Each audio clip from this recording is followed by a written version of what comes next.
I'm Joe Wallace for Gearwire.com. We're at the Krank booth at Summer NAMM 2007. I'm with Patrick Flanagan, and we're talking about buying amps, especially for people who are new to amp purchases, especially, and the head cabinet combo. What advice have you got for people who are looking at their first combination like that? Well, this amp, due to its cost, it will really appeal to a lot of younger crowd. People that might not be able to afford the full-on Mondo regular crank stack. This is it's a more of a economy price, and more in their range.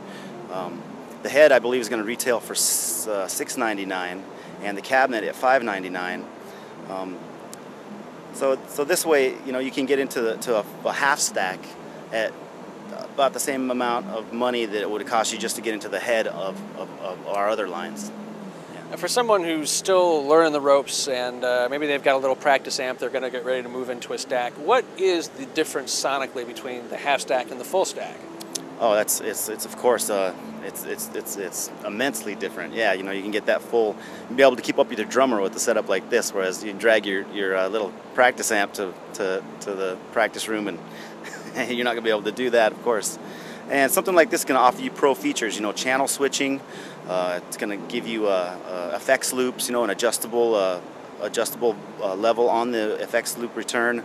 It's just a step toward the the bigger pro setups. Now again, another entry-level question here, because you see a lot of people experiment with a lot of different setups before they realize why you would want to bring a stack on stage and why you mic the stack instead of going direct from the head or something like that.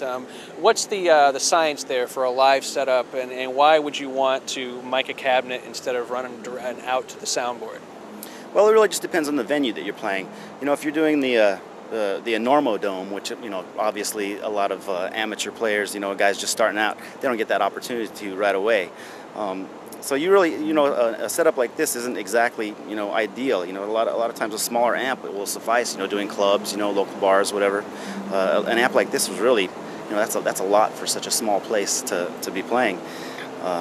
So it's just a matter of a lot of it's personal preference. A lot of guys just like a lot of it's the look.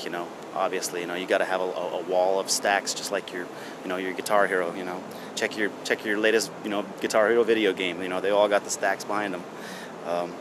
Yeah, that would be your main concern there. Is you want to present your band in a light where you want to look professional. You want to look like that big band on the Oz tour. Whatever it is. Sure.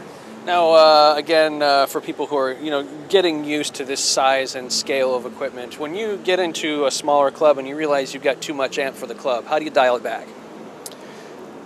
What I would recommend doing is probably not miking the cab and have your guitar players just run direct out of their amps and have the everybody else, your vocals, maybe a little bit of the drums, have that all pumping through your main PA, and just turn your guitar amp up. If it's a small enough place, that should be just fine.